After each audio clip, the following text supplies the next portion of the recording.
RH, quer saber como voar no trabalho? É só usar a Flash. Com a Flash, você concentra toda a gestão de pessoas em um único lugar. Faça a admissão dos colaboradores e solicite mais de 8 categorias de benefícios. Ah, e você ainda pode fazer todo o controle de ponto. Conheça o novo onboarding integrado da Flash em flashapp.com.br. With something like 5 million podcasts, finding a really good one can take a ton of time. So let me recommend one. It's called Something You Should Know. I'm the host, Mike Carruthers, and in each episode, we discuss topics that can be really helpful, like how to read people better, the psychology of crowds, or fun things like the story of Legos, or why you probably wouldn't be here if it weren't for horses. Something You Should Know is the name of it, wherever you get your podcasts.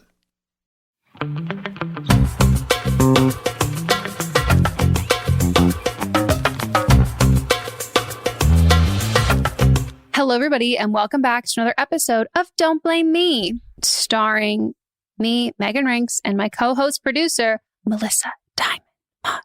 What it do, baby boy? Oh, I thought you said baby boo. No.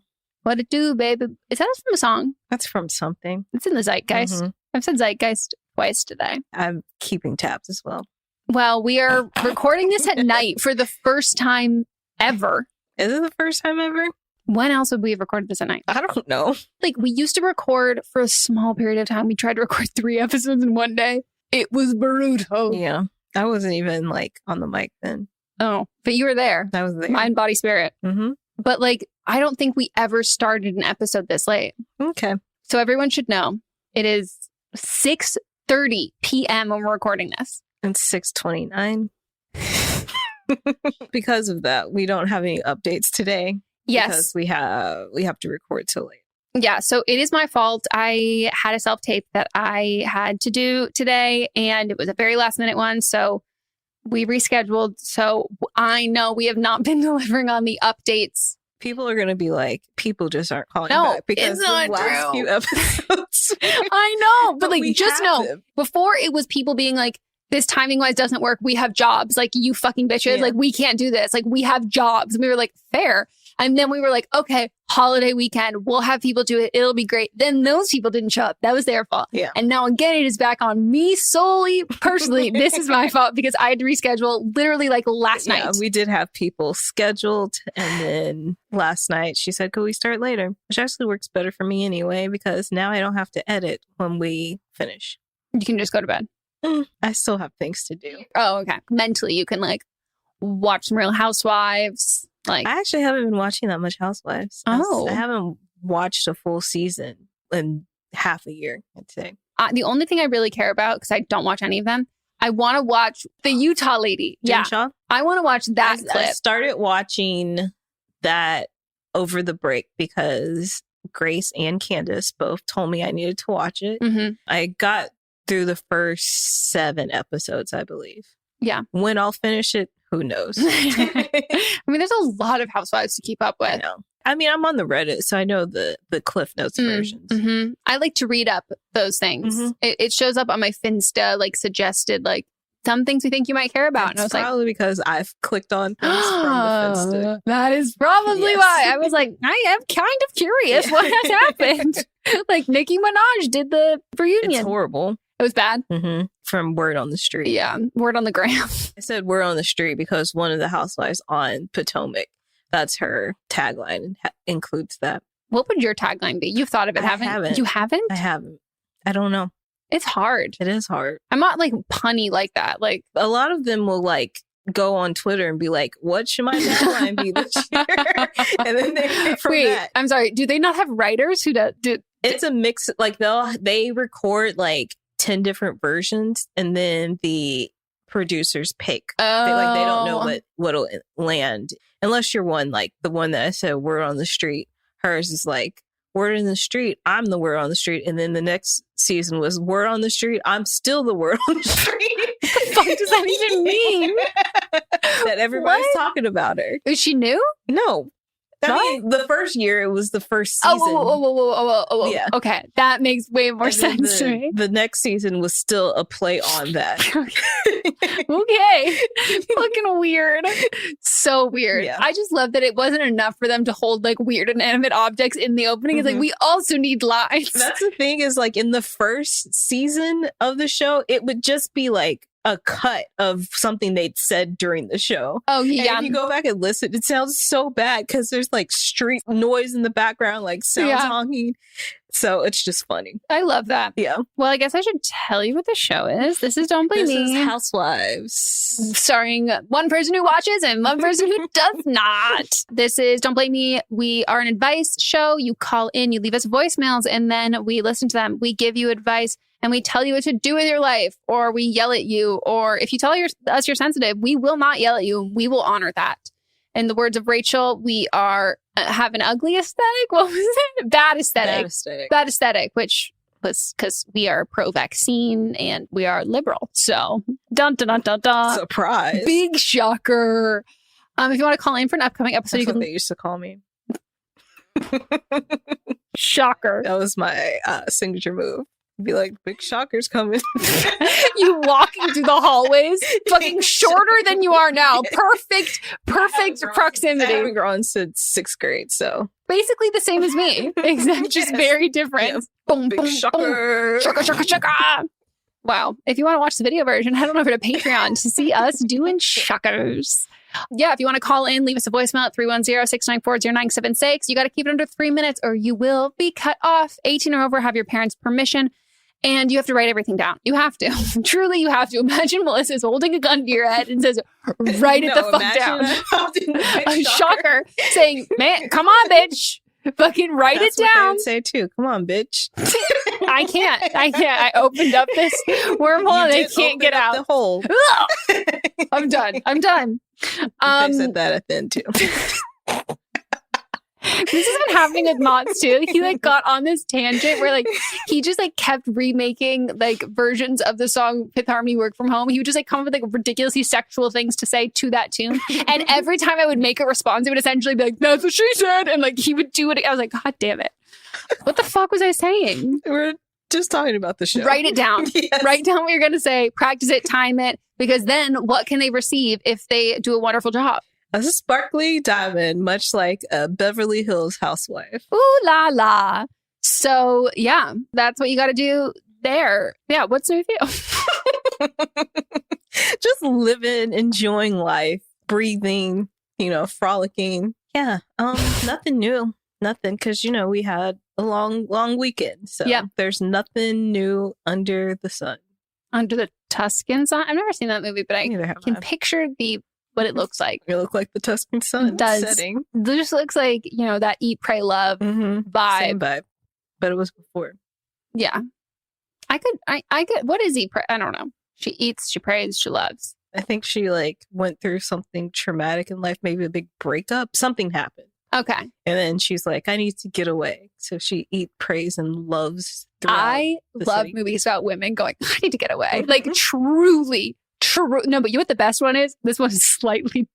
Okay, the movie premise is slightly dark, but the movie is not slightly dark. The Holiday with Queen Latifah, where she was like, I'm going to die. I'm going to go away. So I need to get away before I go away. One of the greatest movies of all time. That's not the one where she's the ghost, right? That's Best Holiday, I believe. I'm sorry. I'm unfamiliar with that. Have you seen... No, not The Holiday. Last Holiday. There's so many holidays. I know. And also the fact that one of them is just named The Holiday is not fair. Right. Because there's so many. Speaking of... Wait, so tell me what the Queen Latifah one is. Okay. Because if you haven't seen The Last Holiday, you have to see it. It is a Christmas classic. No, I've seen it. Okay. But there's two movies with similar names that Queen Latifah's in both of them, but one of them she's like a ghost. Perfect Holiday. Terrence Howard plays the other ghost. Oh my God, I need to watch this movie immediately. I love it. Speaking of Christmas movies, what I have been up to is watching the greatest decision that Netflix has ever made, the Princess Switch saga. Anyone who wants to fight me on it, I will gladly fight you if you do not think that it is the greatest piece of cinema ever created. First of all, they have Vanessa Hudgens play two people who look identical. And they're like, oh my gosh, they're obviously not related, but they like switch lives. They do all of that. They make up, it's the laziest name of a country, Belgravia. It is literally Bulgaria with like 2 letters. With gravy. Literally just switched around. And so because of that, she doesn't have to have a specific accent. It is not consistent. Okay. But the best part is she says schedule for schedule, which I do not know what accent that is that only translates to that one word, but not anything else with like C's and H's. It's great. First one, they're like shocked that these 2 girls look identical. And it's like, oh my gosh, like this is so crazy. The third one, she plays a third version of a new girl who's a cousin, which she's got like a different accent. And it's like, she's got like long blonde hair. And she's like, oh, you're yummy. And it is so fucking good. It's the funniest thing in the entire world. But the greatest part of it all is that in the first one, they're like so shocked that they look identical. And I'm like, why are you shocked? You had a cousin who looks like your identical twin. You never thought like, oh, this is crazy. We look alike, but I also look exactly like my cousin. So did she know the cousin already existed? Yes. Wow. And she was like, that's my cousin. Her name's like Muffy or something. It is the greatest thing. It is so good. And then someone told me like the second one wasn't good. I was like, I'm sorry, she got chloroformed in the second one. Like, and now there's a third one coming out, or it's out now. And Mott's and I are going to potentially watch it tonight or tomorrow night. And I am so fucking excited. And I just never want them to stop making Christmas movies with Vanessa Hudgens. Because she also did one on Netflix called The Night Before Christmas. Night KNI. So it's literally like a knight from the round table who like transports back in time, like forward in time. And she falls in love with him. And like, he doesn't know how to shower and he's like smelly. And it is so funny. And I think it's very representative of like certain types that people have. He's literally an unwashed white boy. And I'm like, this is it. I love it. Wow. I can't recommend it enough. Anybody, if you have any Christmas movies, the more obscene and bad and stupid, the better. Like, I don't need there to be any rhyme or reason. I like the ones that are crazy. If she falls in love with a ghost, love that shit. Like anything I'm still trying insane. to get fucked by a ghost. If you have any tips, please let me know. Would you ever fuck with an Ouija board? Yeah. You would? Mm-hmm. I have in the past. Will you just go on a Ouija board and you say, fuck me? Maybe that's it. Like, okay. So if there's any ghosts listening, Melissa would like to be fucked. And if anybody has any experience fucking ghosts, offer your tips. Maybe you need like a spell or something. Maybe. I feel like Trisha Paytas has fucked a ghost. She probably has. And definitely I do not want tips. No, I was going to say, she definitely probably has a video on, like a YouTube video on it. Because like you just have to think of like, either you're going to search it online and then just know what suggested ads and things you're going to get, or you have to think of someone who has had sex with a ghost and then peruse their content. I feel like someone could tell you. Yeah. Well, that's where we're at. Hope you're all doing well. Should we get into the calls? Yeah. So this one is kind of like an update / advice. So, you know, it kind of fills that hole. So don't yell at us. Hey, Megan and Melissa. I'm calling with an update, I guess, but more for advice. I'm 28. I go by she, her, and I'm a Libra. My boyfriend's 32, goes by he, him, and a Taurus. I called a long time ago. I think it was fall 2019. I'm too scared to listen to my old call because of embarrassment. But it was about my boyfriend having a 40-year-old female friend who is clearly in love with him. I do remember that I left out that he did try to have us hang out together and wanted us to get along. She was honestly just a bitch to me. And he actually started going to therapy during that time and quickly learned that she was codependent on him. Anyway, he stopped being friends with her soon after my call, and all is well. We've been together for 2.5 years and we live together. He is kind, gentle, and thoughtful. He contributes to the household, has greatly improved his communication, makes me feel seen, listens to me, and he's generous in and out of the bedroom. We go on adventures, have a lot of fun together, and laugh all the time. There's nothing inherently wrong with him as a partner or a relationship, but I keep having doubts intermittently, and I can't figure out why. I myself am a therapist, and I can't figure out my own brain.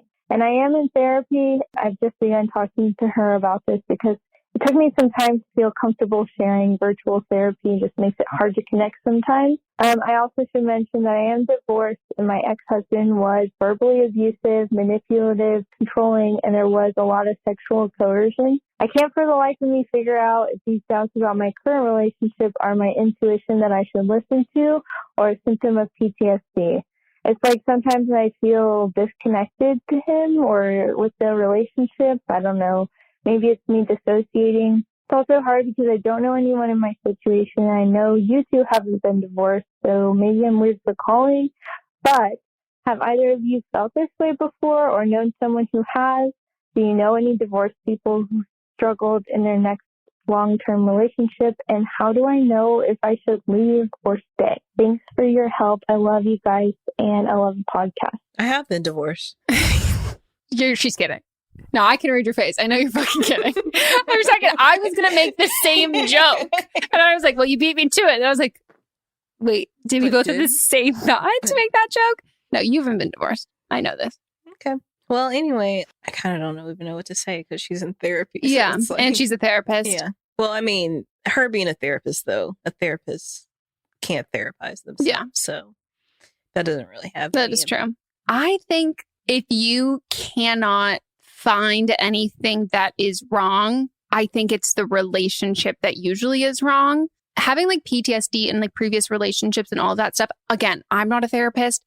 I would think that it potentially might manifest itself like a little bit differently than it is right now from like just feeling disconnected like 2 years into that like you have worked through said hurdles in like earlier parts of your relationship that I think if you were unpacking a lot of new, like a lot of old stuff in therapy and it was bringing up a lot of like stuff from your past, that definitely I think would influence your current relationship.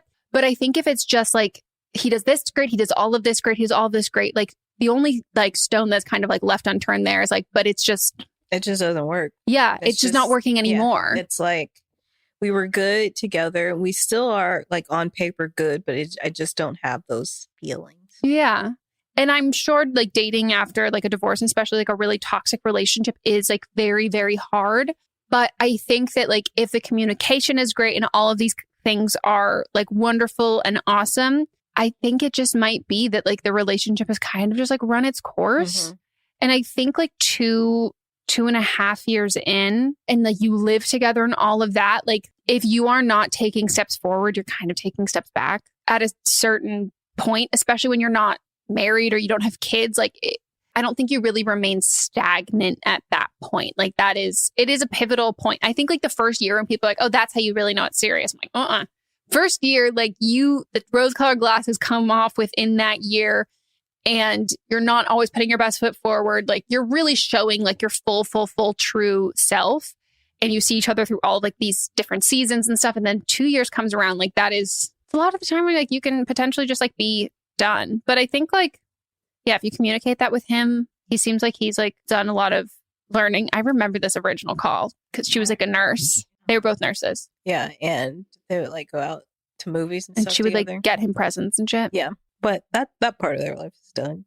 Yeah. But I think sometimes when there's like something that like needs to be fixed, once it's fixed, it's like, oh, there were other things here that I didn't notice because there was this like big fucking fire that needed to be put out first. And then I realized like, I don't really like this house anymore. Mm-hmm. Like, And that's like not anyone's fault at all. And I wouldn't drag it on. I mean, maybe I would drag it on.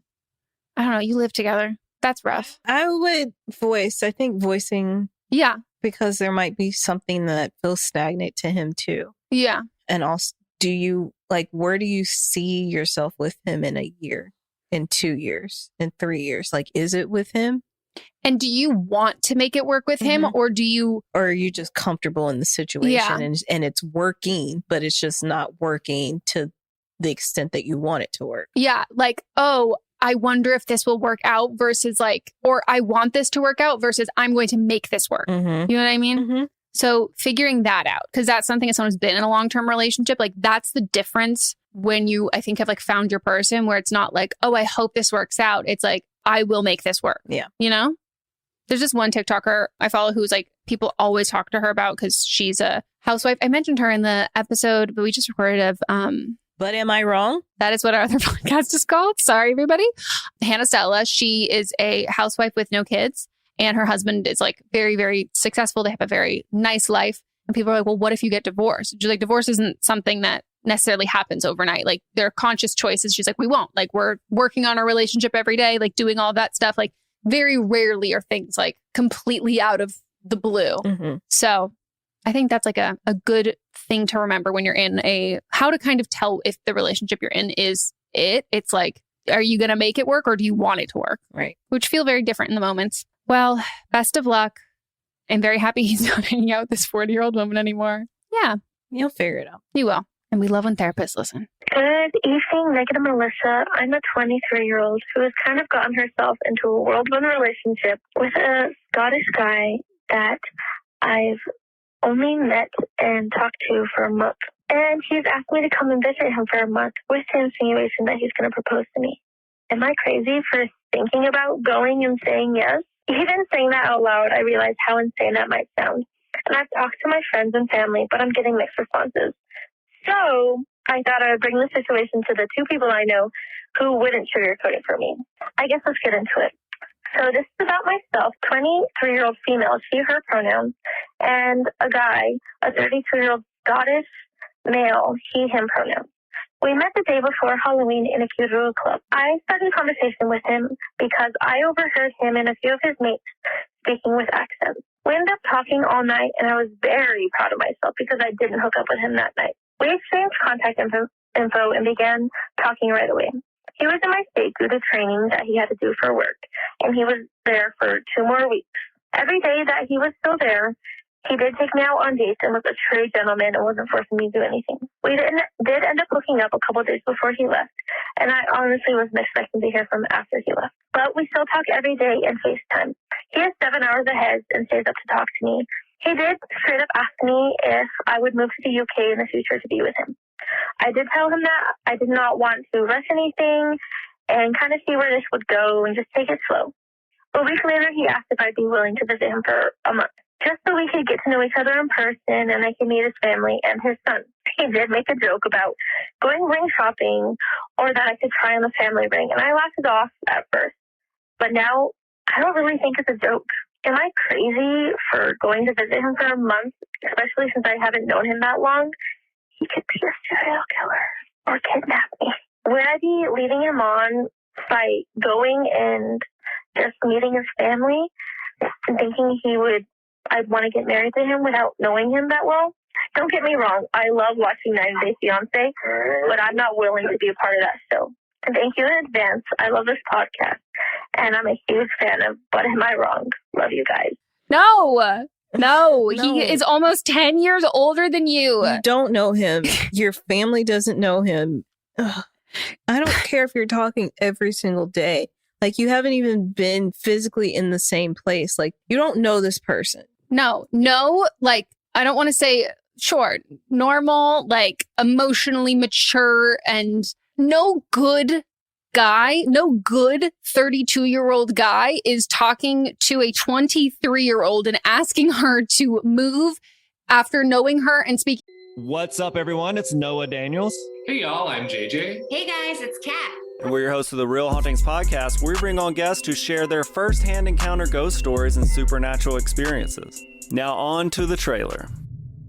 I've been warned to not tell this story, but I think because of the way it ends, it's okay to tell this story, because some people say that with certain entities, to like speak of them or talk about them or in any way like portray them as powerful will attract them to other people.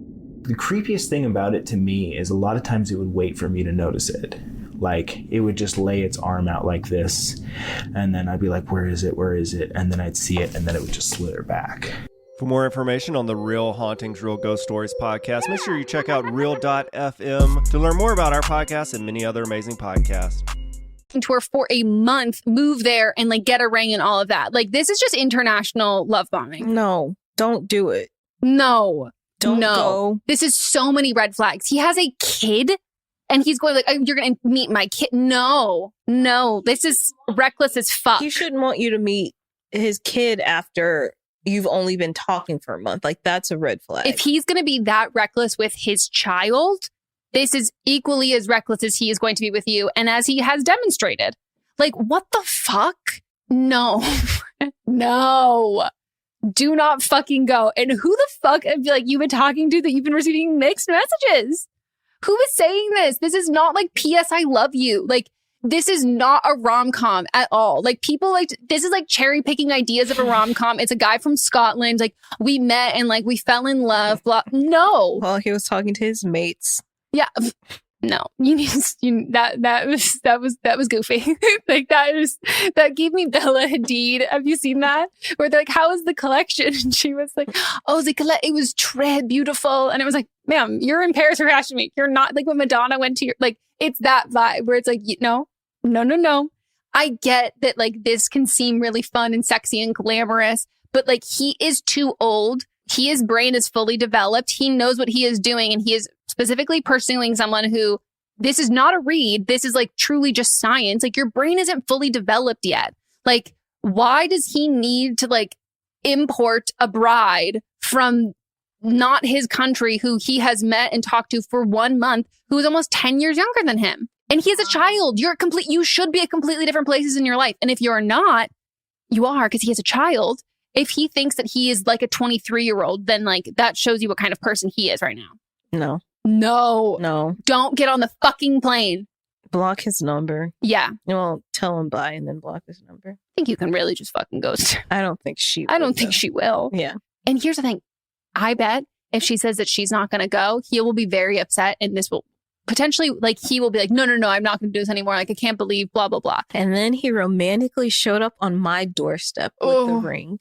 And if that happens, that is love bombing. Mm-hmm. As somebody who's been love bombed, when you like think about it like months or years later, you're like, how did I think the thing was romantic? That is creepy. Showing up wherever no, that is not a romantic gesture. That is a predatory gesture. Also, you met the amount of red flags. You met him at a club. She struck up the conversation, though. That doesn't matter. He's 32. You're 23. And she was proud of herself for not fucking him that night. Yeah, I think that you are much more in control of the situation than you are. And I don't mean that in like a negative way at all. It's just like you are far too sure of yourself and confident to be going after a guy who's 32, because it makes you think that he is that way and that like he's really mature and he's an adult because you are quote unquote mature for your age and like know what you want and all of that. If a 32-year-old man is interested in you and you are 23, that is because he is mentally 18 years old. Yeah. You know? You don't want this dude. No. That's not the dude that you should be with. Not at all. And also, I don't even think you really want him that bad, because you're like, oh, I didn't think I'd hear from him after we like hooked up. And then he like reached out again. Like, he's just like, no, goodbye. If we find out you got on that fucking plane, I will yell at you. I will. And Scotland is beautiful, but like, do not let this man ruin Scotland. Like, he will ruin Scotland. This is not Eat, Pray, Love. Anyway, time for a break. Okay, we will be back.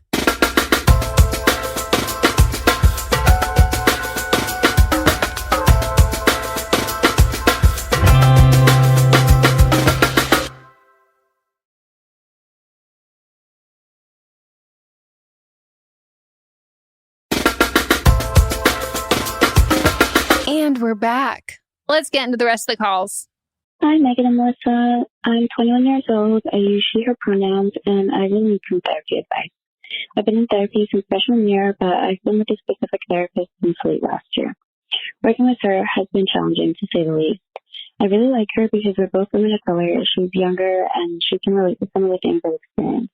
I have very strained relationships with my parents, and lately I've been comparing my relationship with my mother to the relationship my therapist seems to have with her daughter. Comparing my life to others is something I have a really difficult time with, and one of the reasons why I started going to therapy, but now it's getting in the way of the process. She mentioned briefly that she has a good relationship with her daughter, and it makes me upset because now whenever I'm going through something or doing something that I can't talk to my mother about, I found myself thinking, oh, I bet my therapist would be there for her daughter. I bet her daughter could share these things with her. I doubt my therapist would have did this to her daughter, and so on. I feel so ashamed of these thoughts and feelings, so I've been trying to solve this problem without bringing it to her. I've tried seeing other therapists outside of her. I've tried BetterHelp. I've tried watching YouTube videos of other therapists on this topic. Most people say bring it up in therapy, but when I finally did it, it didn't make me feel much better. I think I really just want to hear her say her life isn't as perfect as it seems, and maybe she feels just as sad as I do. Misery loves company, I guess. But she hasn't really offered any solutions to this. When I mentioned comparing my life to others, she asked why I compare myself to situations I know nothing about. I'm fairly sensitive, so that made me feel kind of hurt and misunderstood, but I feel like that's probably just me. At this point, my friends and even my therapist have said that it might be best for me to look for a new therapist if it's causing this much distress, but I'm scared I won't be able to find a therapist who can help me especially women of color who offers in-person sessions. Online sessions aren't ideal for me because I live with my mom and I don't usually have a place to go where no one will hear me. I am vaccinated and I also just really like to have a place to go where I can just be myself without judgment, and my house just isn't that. At this point, I'm starting to lose hope for healing and therapy, which is scaring me because I've always been such an advocate for therapy and mental health. But lately, I've just been feeling like I can't be helped since this issue that sent me to therapy is now getting in the way of it. If anyone has any advice or can relate to this in some way, I'd love to hear it. Thank you so much. This is complicated. Mm-hmm. I can understand where you're coming from. I mean, if you've read my book, from some aspects of this. So when I was like looking for a individual therapist, our couples therapist, who I love, she was basically said that there were like two directions she would go in when it came to recommendations. She was like, I think that you would either really benefit from a older woman therapist because that can potentially be very healing in the things that you would talk about in therapy, or it will have the exact opposite effect and that's not what you need. And I think that like you are kind of in this odd place that you're not really recognizing that that's not working for you, but I think that's what it is. Like, I think specifically you are, I forget, it's like transference or whatever is like the term that it's used. I think it's mostly used in terms of like romantic sexual stuff when it comes to therapy. But yeah, you are casting her as your mom and you as her daughter, and then you wanting to know that her life isn't perfect and that she can relate to you and all of that. That's not a therapist's job. That's not it. And to me, that statement is kind of the line that it's like, oh, you're not viewing this relationship as therapist-client anymore. Yeah, it's not a professional relationship. You're trying to see yourself in her daughter and then wanting her to validate how you feel based on her relationship with her daughter. Yeah, it's like essentially like how you feel with your mom. Mm-hmm. You're then going to your therapist and you're asking her to be your mom in that situation. Mm-hmm. And that's not it. Yeah. It is very hard. And also as someone who's been like an advocate for therapy, like I have yet to find an individual therapist that I like and I jive with. And like, I haven't gone to individual therapy in a very long time. But I think that like, it is like dating in the sense that like, it takes a while, but also it's like dating in the sense that like, you can be burnt out for a while. And like, it is not like I'm not taking care of myself and not taking care of my mental health by like being like, you know what, I'm going to take a break for a couple months and then start looking for a new therapist after that, unless that's something that your other therapist does not suggest you taking a break in between. But like I've done that where like you just can kind of get burnt out and you're like, you know what, I'm gonna take a break and then I will start like looking for another therapist. But it seems like she did look for other therapists. No, but like taking a break and then not seeing this current therapist. Got it. Because I think that like a reset. Yeah. Just because I can totally see how this would happen. And maybe it is seeking out a therapist who is absolutely nothing like your mom, whether that's like looks wise, personality wise, or maybe a different kind of therapy would be helpful. But I think because your therapist can't give you really action items around this, and like they themselves have suggested, like maybe it would be better to see somebody else. I think it's because they're seeing that like, I don't think that I'm going to be able to give you the success that you want through this. And that's no fault of your own at all. Sometimes these relationships just like happen. Maybe she has recommendations too for other people of color, female therapists. There's also the therapyforblackgirls.com. They have a section of find a great therapist for Black girls in your area, professional help designed just for you. And then you can enter in specifically based on virtual versus in office. But yeah, this is hard. It's really hard. It's really hard to like when you are therapy is like such a raw thing that like you can like leave being very exposed, and it can sometimes like get a lot worse before it gets better. And like you're really like knee deep in unpacking these emotions and feelings and stuff. And then when it doesn't really go well, that can feel really disorienting because everything's not necessarily packaged up in these little boxes before that you had done to kind of get through life before therapy. It's very much all out in the open that can feel really exposed. But maybe also like some books on like why this happens. Yeah. Like not just like finding a new therapist, but finding out, like therapizing why this happened. And I think if you get a new therapist, I think that's the first thing that you bring up. Yeah. The one I was thinking of is called the Black Girl Doctor. And I know they're California based. I don't know where else that they see patients, but that's another one. Sucks when it doesn't work out with a therapist. I know. Fucking sucks. It's tiring. But then when you click with one, you click. Yeah. And you're like, oh my God, I love this. This is great. I wish there were more. I mean, Contained herein are the heresies of Radolf Buntwine, erstwhile monk turned traveling medical investigator. Join me as I study the secrets of the divine plagues and uncover the blasphemous truth that ours is not a loving God, and we are not its favored children.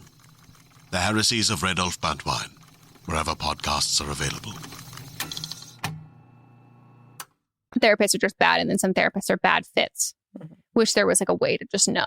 Like Harry Potter, where you have the wands and it just clicks and you're like, perfect. I don't have to fucking waste my time with like I'm going to say a Durmstrang. And I was like, no, that's a human. I was going to say Durmstrang hair. Hair of Durmstrang. Victor Crumb's hair is the core of my wand.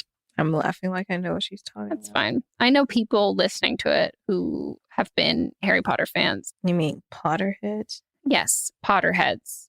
Anti-turf Potterheads. Okay.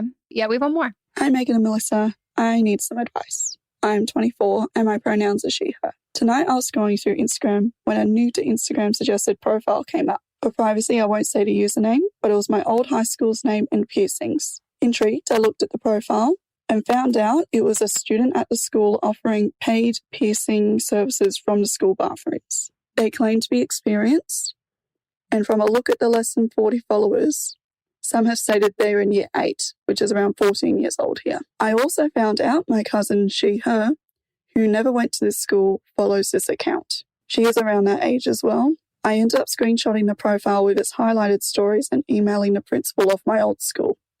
It was after hours, so I have not heard back. I'm torn whether or not I should have done that or just stayed out of it. I just worry about a 14-year-old offering piercings in a bathroom and what would happen if something horrible did occur. I work with kids and I've been told time and time again I have a duty of care to all young people, even if they aren't under my care directly. Not sure if this would help, but the school year here is nearly over until it starts back at the end of January. So there isn't much time to actually do anything on site, but the account's only a week old. I know I can't take back the email, but I need advice on what I should do regarding my cousin. I have told my parents I would not let my aunt know, as she doesn't even attend the school. But should I? I'd rather not stir anything up, especially as posts on this page said they would expose and cancel anyone who would snitch. I want her to be safe and not be accused of being a snitch for something I did, or get any piercings done in an unsafe way. I'm also scared of confrontation, so I'd rather not cause any fights. Thanks. Bye. I'm a snitch. I'm snitching. I have a niece that's 14. I would have done the exact same thing. I would have sent a message to the principal. And I also would have, this is your aunt, but if my sister, I would have talked to her and told her I'm snitching. Because like infections, sanitary, in a bathroom, children. Pretty gross. Needles. Children are sticky. 14-year-olds aren't really sticky, but 14-year-old boys are sticky. Yeah, they are. 14-year-old people But with like, semen are sticky. Yeah. Yeah. You did the right thing. And I would tell your aunt too. I don't care. I agree with you in the first half. I wouldn't tell your aunt. Why? Because I agree with what she said, the second part, that like doesn't want to have any social repercussions for this girl. And what if her niece gets an infection? I have a friend who pierced her own, I think it was her belly button and her ears at camp when she was probably around this age, maybe a little bit older, and did like everyone in her cabin and all of that kind of stuff. I don't think anyone's got infected. I know that you can get infections. You can. Oh, 100% you can. I just think that instead of talking to your aunt about it, I would talk to your cousin. She's a child though, and the caller is an adult. An adult should be talking to an adult. I don't know. I guess like I'm sensitive in the sense that like I don't know how close you are with her mom, with your aunt, that like if you know the parenting like dynamics or something like that, that like if it like she could get in like really big, you know what I mean? Like not like really big trouble if she hasn't done anything, but like if you have a close relationship with her and you are someone who like she can trust and look up to and like can confide in, if you can be like, hey, I want to like give you a heads up. Like I wouldn't say that like I told the principal or anything like that, but I would be like, I saw that you follow this account. Like, what is that? Like, I just want you to know that like this is like really unsanitary and like very unsafe. Like, if you want to get your ears pierced or you want to get something pierced or whatever, like reach out to me. We can talk to your mom about it. Like, we can see if we can do that. Like, I would love to do that with you. That'd be really fun. I understand that this is something that like, if you're interested, it could be like really like cool, but just know that like, look at these gross pictures of these things that can happen if they get infected. Like, you could like lose your ear. Like, you could like blow like all of this stuff. And it's like, I haven't told your mom. I like don't want her to, but like, if you do this and like this like gets infected and stuff, like please reach out. Like, I don't know. I'm talking to her like a kid. Like that. Yeah, not, I guess that's true. If you're an adult, you have to talk to the adult in the situation. Yeah. I'm completely against that. That's going behind the aunt's back, saying something like knowing information about children and she's someone that works with children. I mean, the reporting to the principal, you have to do. But I'm saying she is somebody who, she's not another kid. She's an adult. Adults need to be talking to adults about this. Yeah. You don't have this information and then withhold it from the other adult in the situation, because if something happens now, you're liable as well. I agree with that. I just think the thing that I see is that like she doesn't know any of these people. She doesn't go to this school. It's like, I think of it more of like this thing that's happening at this other school. I'm following this account that there's no like, I don't know. I guess it also depends on like how your relationship with her mom and with her, like and like how their relationship is with each other. Yes, telling the mom if like something happened and all of that, or if it felt more imminent in that. But like, yeah, you do work with kids. So like you do have a responsibility to like do that. I guess what you tell the mom, if you tell the mom, is just like, I saw that she follows this account. She could even bring it up, like not even saying that the girl falls. She could just be like, I saw this Instagram, like this weird Instagram account where they're doing these piercings at this other school. Like, you can just bring it up in that way and not even bring the girl into it. That makes sense. Just so that the mom's aware that something like this is happening. Okay. My thought was just, she hasn't done anything. Yeah, she hasn't done anything. Yeah. It's just the awareness around it. So the mom is aware that that's like a thing. Mm-hmm. Yeah. And as we know, like if one thing is happening at one school, it's most likely going to happen at the other, because kids pick up on things. I wonder if the caller's mom would tell her, or dad, you know what I mean? Like whose parent is the sibling? Because I think it's 3 generations, which I think is a little harder, because it's like, this is your aunt. Mm-hmm. So it feels, you have probably the same age gap between your cousin and, you know what I mean? Like your aunt. So it might feel like for you that like you're tattling on, not that she's your peer, but like your aunt's also not your peer either. Right. You know? So like, I know you told your parents that you weren't going to like tell, but like, I think that like maybe if you did what you did with the principal and said that, which I think that is the correct thing to do. And then you tell your parent, like your mom or dad, or whoever's the sibling, being like, can you bring this to her and like say this? Yeah, I think that's just the thing it's just the weird, because I fully understand if it was like her sister. Because like if it was like fucking Soren doing some shit, I would like, I love you, dude, but like I will rat you the fuck out to your parents. But like if it was like someone older than me and I was in the middle, it's just a hard place to fucking be in. I'm telling. It's fair. It's fucking fair.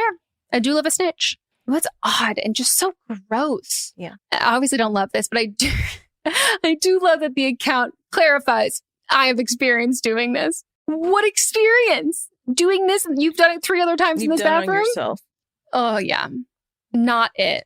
And also like, they watched The Parent Trap and then just were like, we can do it. Also, I just don't know how teachers would not know at the school at like that time. Maybe if they're doing it early in the morning or after school. You think about that. Like your ears would you would have to pull your hair back. Yeah. Like you can't wear a hood. And if your ear got infected, like people would know, like, also you would start running a fever. Like that's like not the kind of infection you can hide. Why they should know. No, they 100%. Instagram always showing. I love when that happens though. When you're like, how did you know that this is something I would be interested in seeing? Okay. Do we have a Don't Blame Them? We do.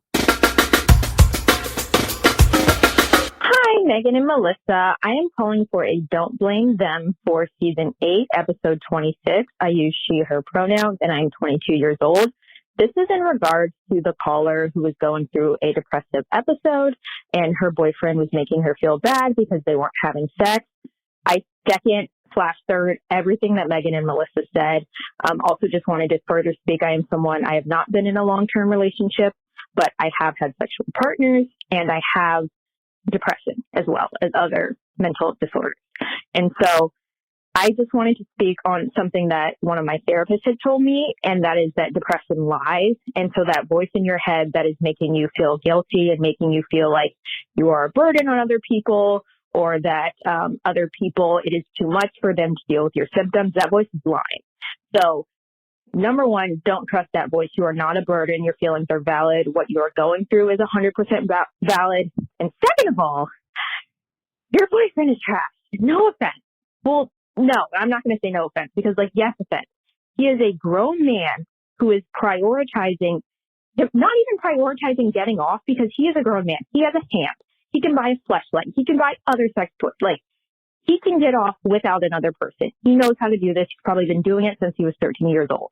However, he would rather coerce somebody who explicitly has verbally non-consented to have sex with him, somebody that I'm assuming he claims to love, he would rather pressure that person into doing sexual acts. That is not somebody who loves and cares about you. And I love you. I know I haven't ever met you, but just hearing you, I've gone through similar situations, and I've been in a scenario where, slight trigger warning, I have said no several times, and it still ended up happening because they're like, come on. That's not consent. And especially coming from somebody who says that they love you and support you and care about you, they should never want that. So I encourage you, it is incredibly, incredibly brave of you for calling into the podcast. I encourage you to continue seeking out the help you need. I am so, so incredibly proud of you for reaching out, recognizing what you're going through. Dub his ass. In the famous words of our TikTok king, dub his ass. But seriously, get away from him. Find somebody who loves you and appreciates you for you.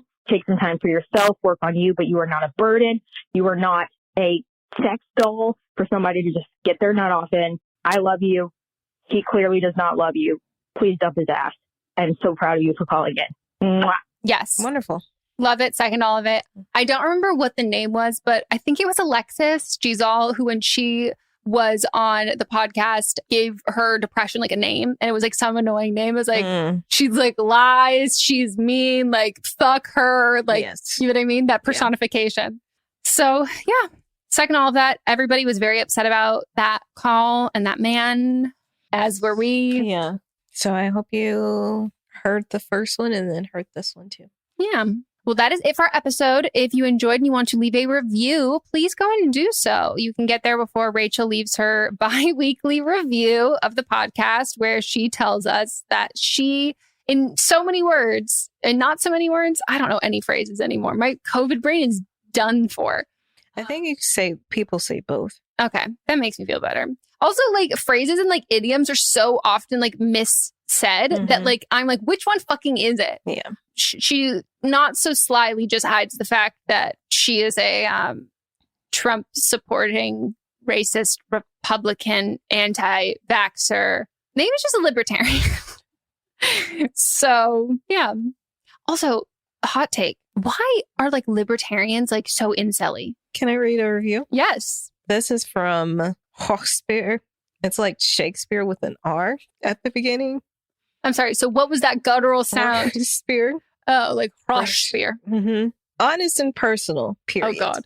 It's a good one? Yeah. Oh, okay. This is the kind of advice podcast you need to listen to if you want the real truth. No sugarcoating or babying. You get the honest truth. They changed the structure a few years ago, and I am ecstatic. It is a stronger podcast than when there were different guests on each week. The rapport between Melissa and Megan is a thing of beauty. They feel like they are your older sisters that just want the best for you. Wait, that is so nice. I love it. Thank you so much. And also what really changed our format was, we had been wanting to, but then the pandemic came. Hey everyone, join me, Megan Rinks. And me, Melissa D. Monts, for Don't Blame Me, But Am I Wrong? Each week, we deliver 4 fun-filled shows. In Don't Blame Me, we tackle our listeners' dilemmas with hilariously honest advice. Then we have But Am I Wrong, which is for the listeners that didn't take our advice. Plus, we share our hot takes on current events. Then tune in to See You Next Tuesday for our listener poll results from But Am I Wrong? And finally, wrap up your week with Fisting Friday, where we catch up and talk all things pop culture. Listen to Don't Blame Me, But Am I Wrong on Apple Podcasts, Spotify, or wherever you get your podcasts. New episodes every Monday, Tuesday, Thursday, and Friday. Came in and it was like, Ayo, everyone said no, and you should keep having guests. Yeah. But I mean, we did change it before then. No, we were just did. doing We it every did. 2 weeks. But we every other week. also we were like, let's bump this up. Yeah. Let's keep doing this. Yep. So that's very kind. I really you. appreciate that. Thank you, Herkspur. Why is that so funny to me? It's just because like I can tell there are so many letters, but it's like still very short thing that you're saying. They can't do it. If you want to call in, same number, 310-694-0976. Everything that we said at the beginning. Follow us on Instagram. If you are listening this far, go comment on our latest Instagram what you would say to the girl who wants to go to Scotland with that man. Yes, that's a good one. The 32-year-old Scottish man. If any of you say yes, I will I will yell at you. Oh, I also found out that we had like censoring on because Dr. Sarah had left a comment that was talking about oral sex because we talking about hernias and it didn't show up. She's like, I responded to somebody and it's like, I don't see it, but we had censoring on. So I took it off. Good call. Yeah. Also, if anyone is curious, yes, you can get a hernia from fucking too hard. Yes. I still haven't stopped thinking about that. Mm-hmm. New fear unlocked. Like truly, but apparently it's less common. Yeah. In those of us with vaginas. She talked to another doctor friend about it and they were like, ooh, I want to start listening to this podcast. Oh my God. Hello, doctors. We respect you here. I respect you so much. Unless you're fat phobic and you suck, in which case we will yell at you. But we still respect you if you say that if vaccines should happen. Yeah. That I think you should, update your views. Educate yourself. Well, that's it. Follow me on Instagram. Follow us. What do you want to promo? Promo me. Follow She Is Not Melissa, please. I would like 10,000. I would like 10,000 followers and $10,000. Okay. Well, I hope you're looking forward to hearing from us. Oh, and our other podcast comes out on Thursday. But am I wrong? Yeah. Okay. Well, that's it. We will see you all next time. Goodbye.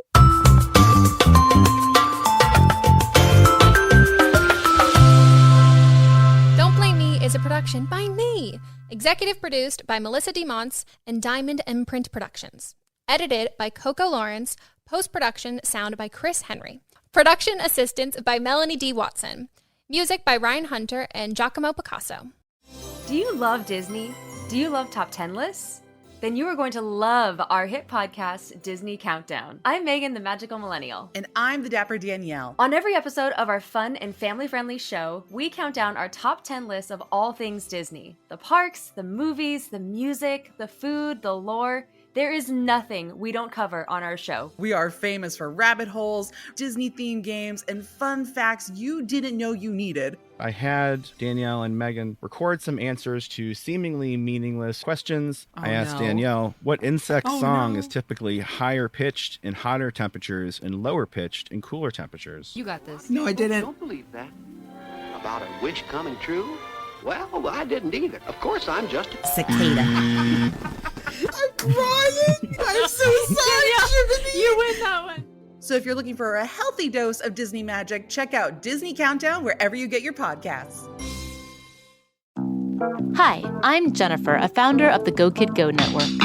At Go Kid Go, putting kids first is at the heart of every show that we produce. That's why we're so excited to introduce a brand new show to our network called The Search for the Silver Lining, a fantasy adventure series about a spirited young girl named Isla who time travels to the mythical land of Camelot. Look for The Search for the Silver Lining on Spotify, Apple, or wherever you get your podcasts.